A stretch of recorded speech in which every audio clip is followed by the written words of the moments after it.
Bonjour et bienvenue encore une fois à ce message en ligne de l'Église Somerville Baptist Church. Pasteur Michel est votre service et au service de notre Seigneur Jésus dans sa précieuse parole. Juste une petite annonce que j'aimerais faire. Je serai en vacances pour 2 semaines et donc le message va aller vers la fin du mois d'août. Et aussi d'ici à l'Église, le 25 août, on s'attend à faire une coupe de baptême à la rivière, mais je vais vous le confirmer de quelque façon, vous laisser au courant de cela.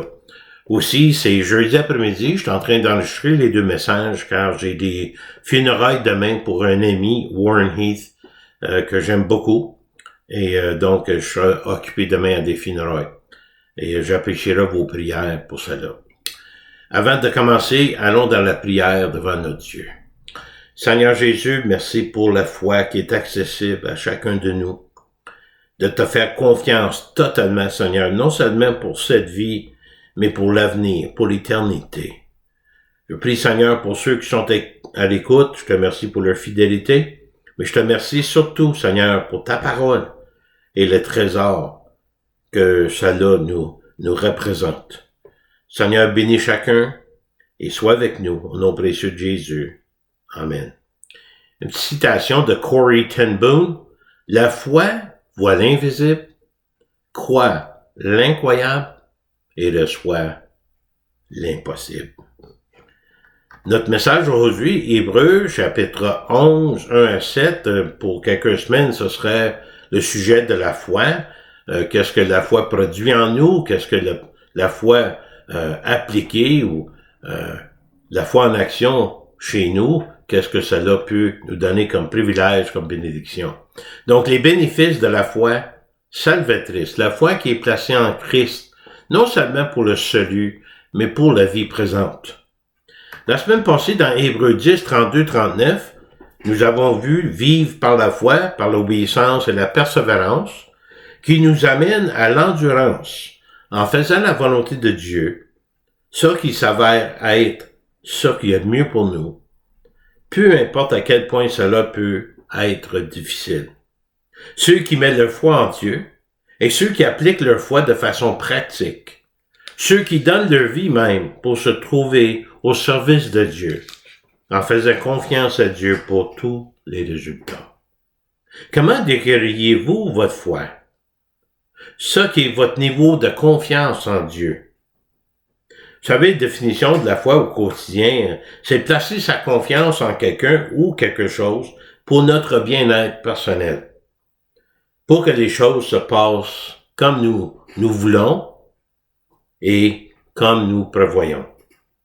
Exemple, lorsque vous montez dans un avion, vous placez votre confiance, votre foi, dans celui qui pilote l'avion et son copilote et aussi l'équipe. Je connais effectivement un pilote d'avion et je lui ai posé la question suivante. Si je te fais confiance, toi, en qui places-tu ta confiance? Sa réponse à ma question, j'ai confiance en moi, sur mes propres capacités, mes talents pour conduire l'avion correctement, en espérant ne pas faire d'erreur en pilotant l'avion. Avez-vous déjà placé votre confiance en quelqu'un ou quelque chose, peut-être en vous-même, pour finir par être déçu? Parce que cela ne s'est pas passé comme vous l'espériez? Vous savez, si le pilote m'aurait répondu en disant qu'il plaçait sa foi en Dieu, en faisant confiance en tant que croyant à Dieu, il me semble que j'aurais eu plus de confiance en un pilote confiant en Dieu qu'un pilote confiant en lui-même. C'est comme est-ce qu'on fait confiance à Dieu, on peut faire confiance aux hommes qui nous entourent. La question est évidente. Et c'est Dieu. Le seul à qui on peut vraiment faire confiance, à tout moment, en toutes circonstances, c'est Dieu. Le Dieu qui contrôle même l'univers qui nous entoure. Peut-être à partir de notre illustration, vous allez plus prendre d'avion. Mais la leçon, nous devons placer notre foi en quelqu'un qui est digne d'avoir notre confiance, qui s'est prouvé digne. Et en ça qu'il a fait dans le passé. Qui d'autre que Dieu? Placerez-vous votre confiance en quelqu'un ou quelque chose sans connaître le résultat? Nous le faisons chaque jour. Ou préfériez-vous faire confiance à Dieu pour toute chose, sachant qu'il contrôle toute chose, pour le présent et même pour l'éternité? Le sort est entre ses mains. Donc, exercer sa foi en Dieu pour tout, c'est la foi en action. La définition biblique de la foi salvatrice est la foi en la personne et en l'œuvre du Christ, où ce que nous connaissons quelque chose sur Jésus, et sur ce fait, nous voulons avoir et placer notre foi en lui. Telle est la foi de ceux qui font confiance à Dieu pour toute chose, même le salut. Maintenant, nous arrivons à un chapitre bien particulier, le chapitre 11, où on voit les noms des certains héros de la foi. Mais rappelez-vous que c'est des hommes et des femmes ordinaires que Dieu a choisis pour accomplir des choses extraordinaires. Et même si nous ne sommes pas sur cette liste, Dieu veut et peut se servir de nous. Alors soyons fidèles dans les choses qu'il nous a confiées par la foi. Et rappelons-nous que tout ce que nous faisons au service du Seigneur ne sera jamais oublié. Avant de considérer ces quelques héros de la foi, on nous parle de la foi qui peut nous aider à mieux comprendre Dieu et mieux comprendre notre monde, pour pouvoir décerner par la foi les choses visibles et invisibles, les choses physiques et les choses spirituelles. Hébreux 11, 1 à 3, la foi en action, comprendre notre monde et comprendre Dieu. Voici une courte définition de la foi au verset 1.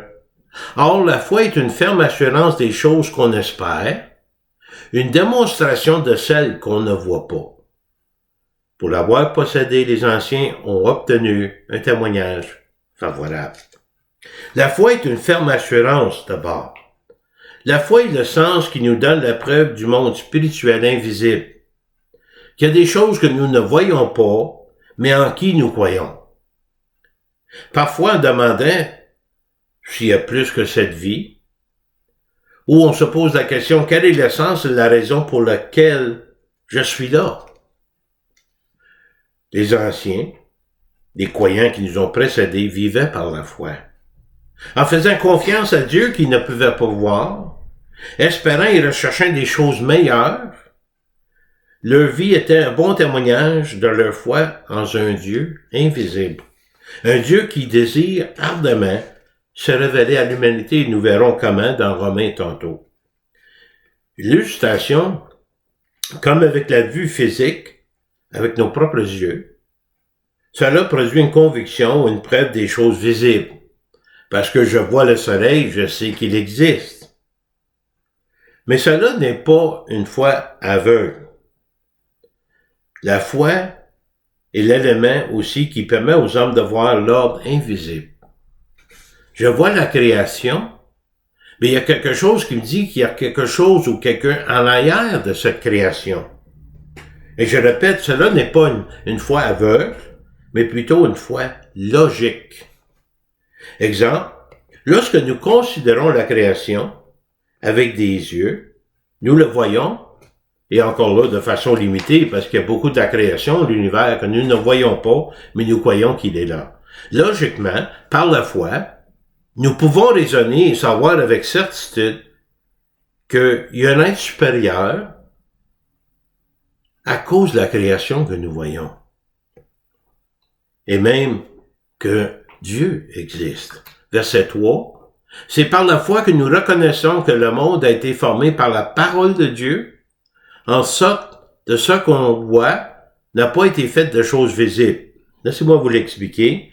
Quand nous prenons le temps de considérer ce qui nous entoure, notre monde, sa complexité, la façon merveilleuse dont il continue à fonctionner, comment peut-on douter qu'il y ait un être supérieur derrière celui-là? Et surtout de savoir que Dieu s'est révélé à travers de sa parole. Il nous a donné un récit historique de la création, quand et comment tout a commencé, même la chute de l'homme dans le péché. Un monde qui n'a pas été faite de choses visibles. Tout ce que Dieu a créé, le mot-clé créé, il l'a créé à partir de rien. Il n'y avait aucun matériau préexistant. Dieu a parlé et l'univers et tout ce qu'il contient est venu en existence. C'est pas merveilleux. Mais la question, comment comprendre notre monde?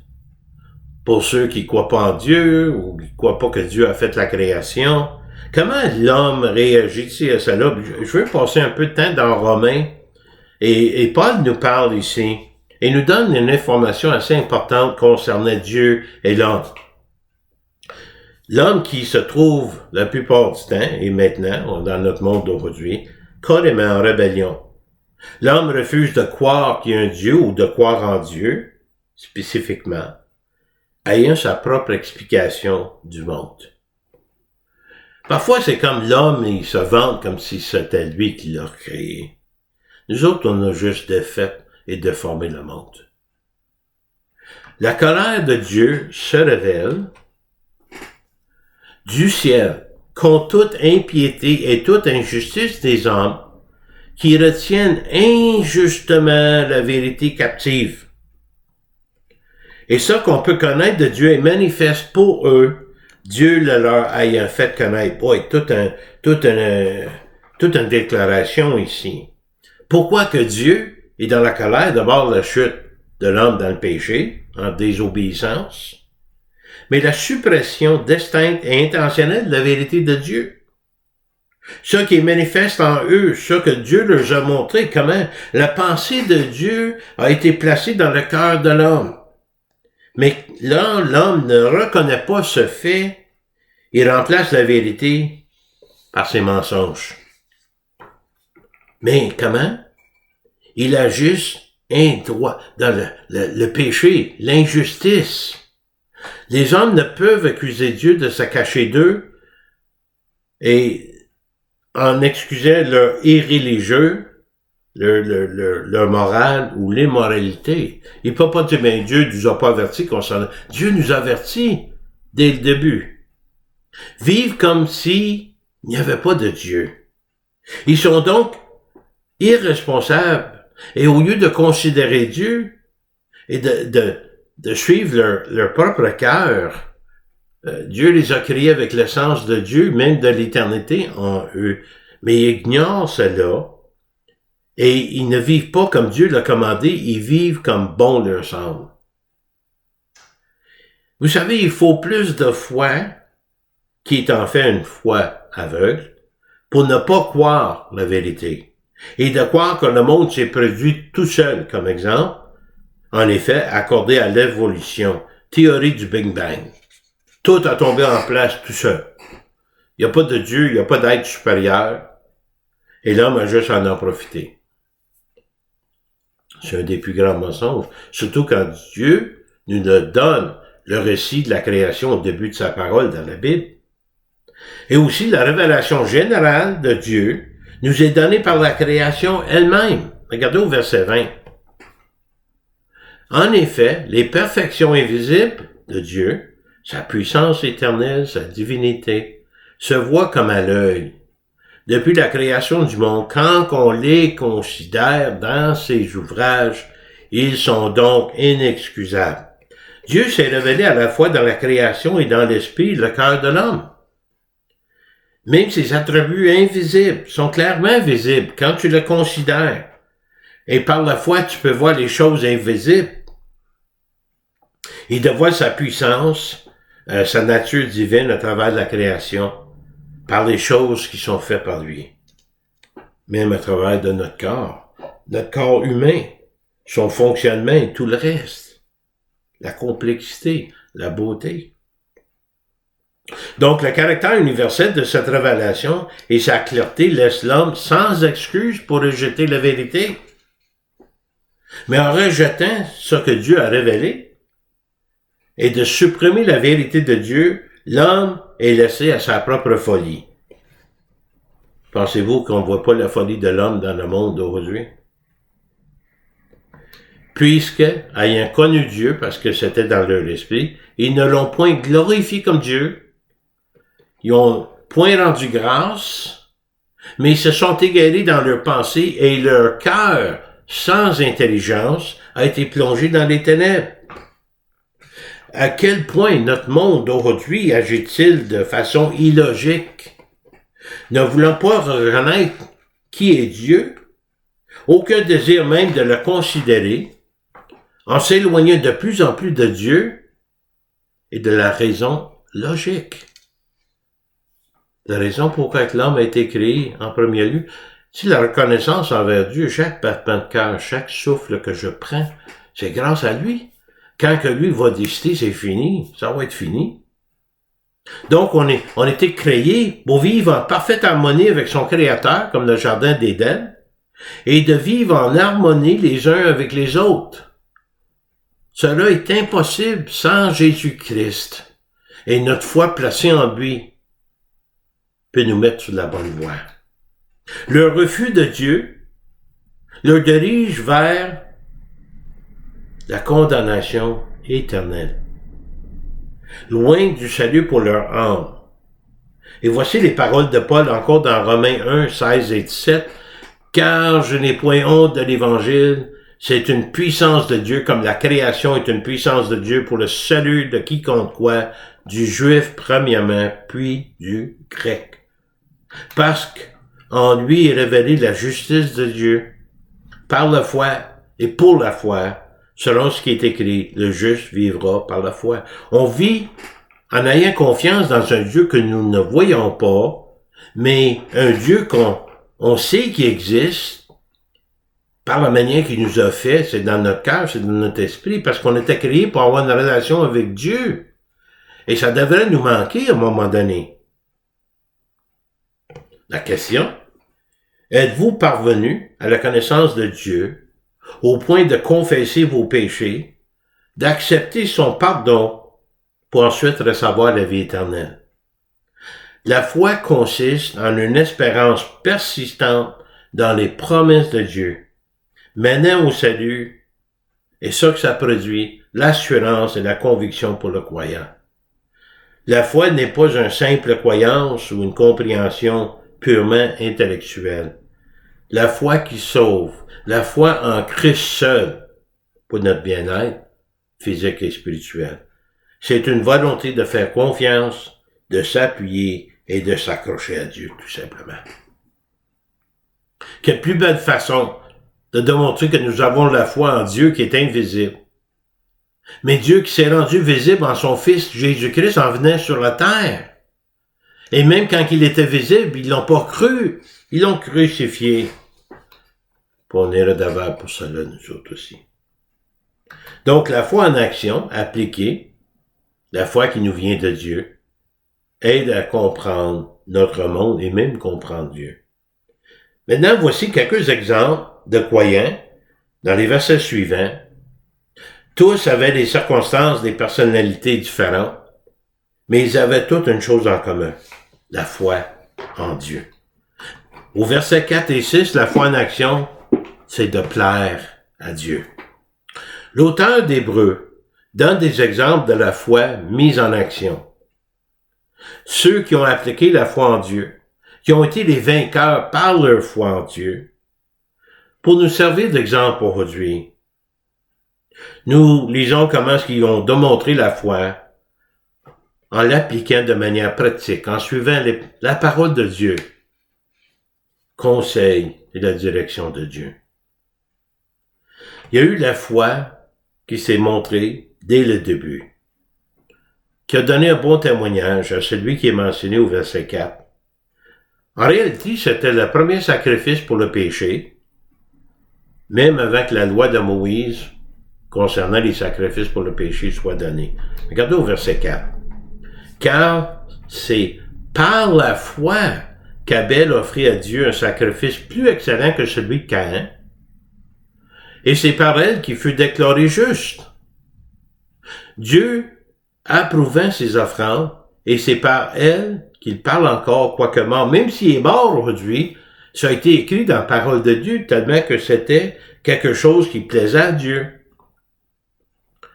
Un sacrifice plus excellent. La différence entre le sacrifice de Caïn et Abel, on sait qu'Abel a donné un animal, tandis que Caïn a donné des légumes. Mais dans la lumière de ce que nous avons vu jusqu'à maintenant, la différence n'était pas dans la sorte de sacrifice qui a été offert. La différence, c'est que le sacrifice d'Abel a été donné par la foi. Ça lui a prouvé comme juste. Il voulait plaire à Dieu. Mais Caïn, il a fait un sacrifice par obligation. Il a fait le devoir, mais son cœur n'était pas là. L'effet de son injustice, sa corruption, a été prouvé par sa colère, sa jalousie, et même par le fait qu'il a tué son propre frère. Aucunement, il pouvait plaire à Dieu avec cela. Un autre point que nous voyons, c'est que la foi d'un croyant n'est pas nécessairement récompensée sur la terre, mais ça sera jamais oublié et récompensé dans le ciel. Le prochain exemple est un particulier. C'est un avant-goût de l'enlèvement de l'Église de Christ mentionné dans le livre d'Apocalypse. Regardez au verset 5.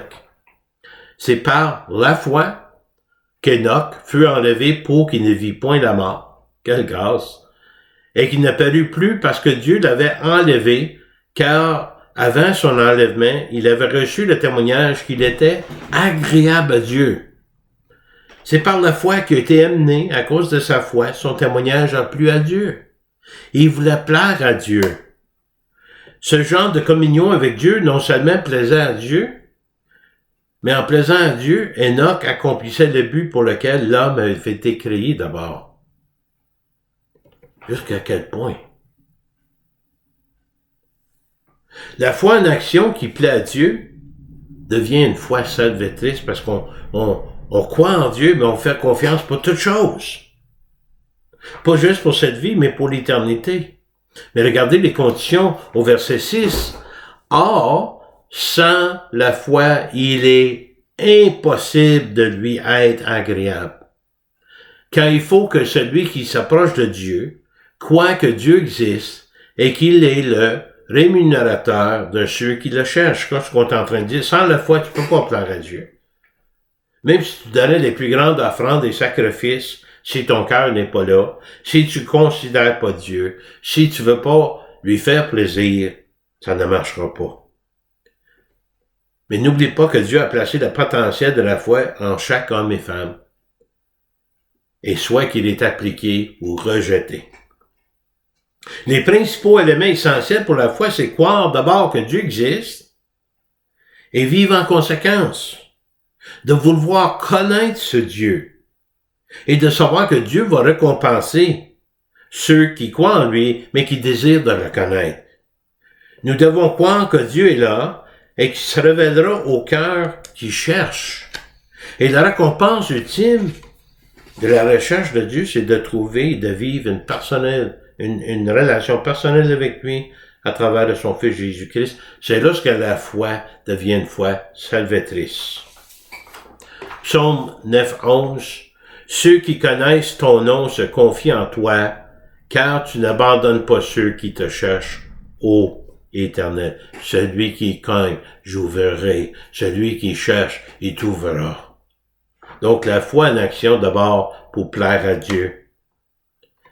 Et aussi la foi en action, c'est craindre Dieu.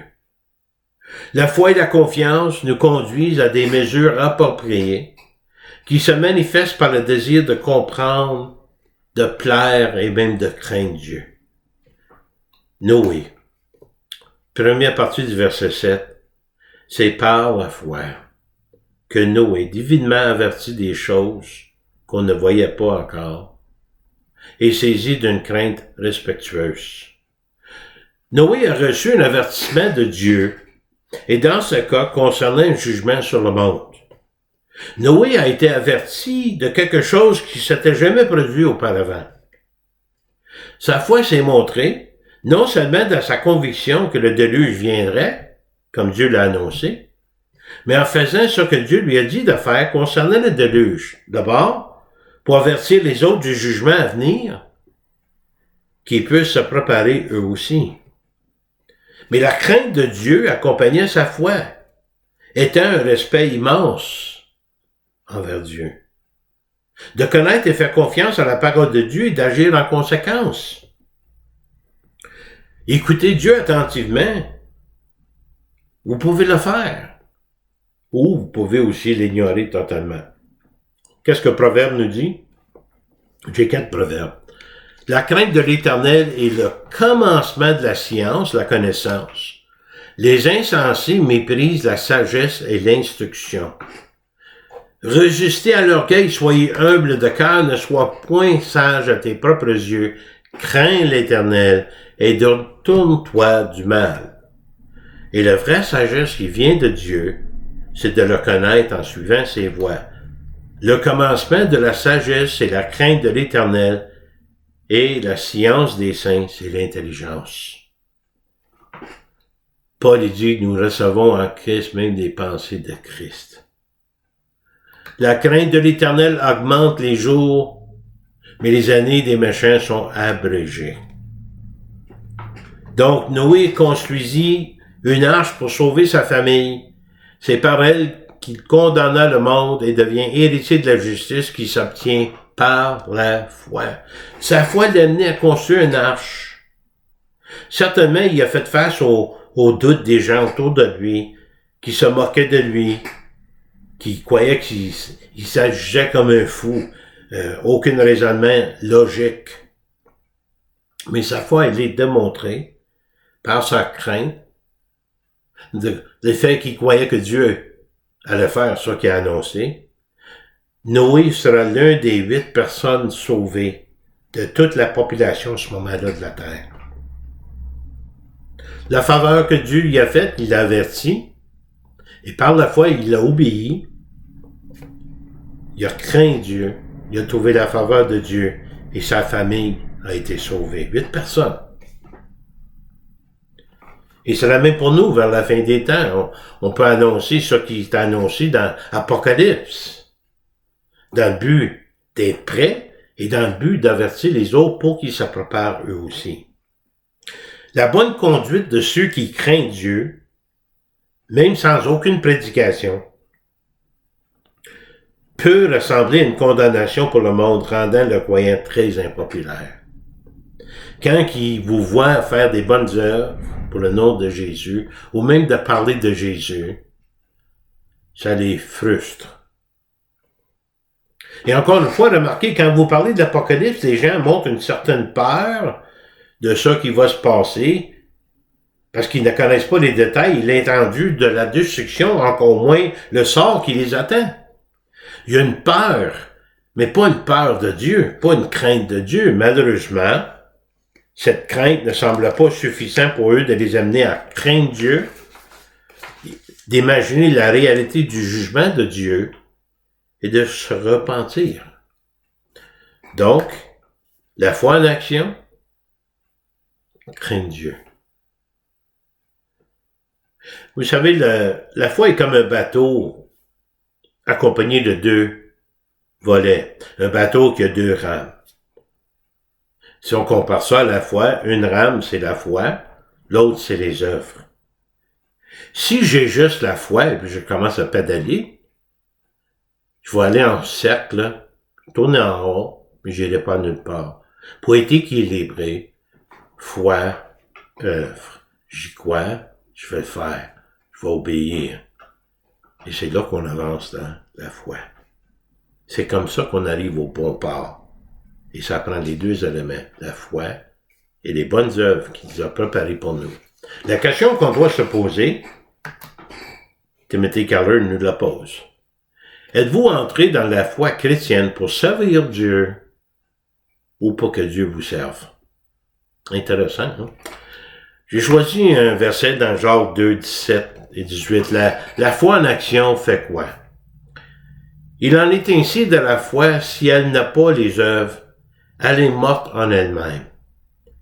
Mais quelqu'un dira, toi tu as la foi, et moi j'ai les œuvres. Montre-moi ta foi sans les œuvres, et moi je te montrerai la foi par mes œuvres. Parce que je veux plaire à Dieu, je crains Dieu, je vais lui obéir. Et il y aura des œuvres qui vont se produire en moi, des œuvres qu'il a préparées d'avance pour moi. Je peux pas me vanter et dire ça vient de moi. Ça vient de Dieu. Toutes les bonnes choses viennent d'en haut. Et en haut, c'est Dieu le Père, Jésus le Fils et le Saint-Esprit. Prions. Seigneur, c'est clair que si nous voulons appliquer la foi, si nous croyons vraiment en toi, et nous avons placé toute notre confiance en Jésus-Christ comme Seigneur et Sauveur, nous allons vouloir te plaire, t'obéir, et avoir cette crainte, Seigneur, de vous voir te suivre fidèlement, d'accomplir ce que tu as préparé pour nous, ton plan, ta volonté. Seigneur, je prie pour, s'il y a quelqu'un qui est à l'écoute, qui a jamais, t'a jamais reçu comme Sauveur et Seigneur, par la puissance du Saint-Esprit et cette conviction, montre à cette personne son besoin spirituel. Le plus grand besoin de l'homme aujourd'hui, c'est un besoin spirituel. Cherchez d'abord le royaume des cieux et toutes ces choses vous sont données, non plus. Puisses-tu bénir chacun, Seigneur, nous te remercions d'avance de ton œuvre en nous. Au nom précieux de Jésus. Amen. Vous pouvez me contacter ici à l'église, Somerville Baptist Church, 819-889-2819. Vous avez des questions, commentaires, réponses, requêtes de prière. Ne gênez-vous pas de me rejoindre à mihoule@netrevolution.com. Ça me fera plaisir de jaser avec vous, prier avec vous et pour vous.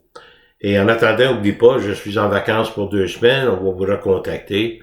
Et j'aimerais vous remercier pour votre fidélité d'écoute, mais surtout, je demande à Dieu de vous bénir, de vous garder. Et à la prochaine fois, demeurez dans sa parole.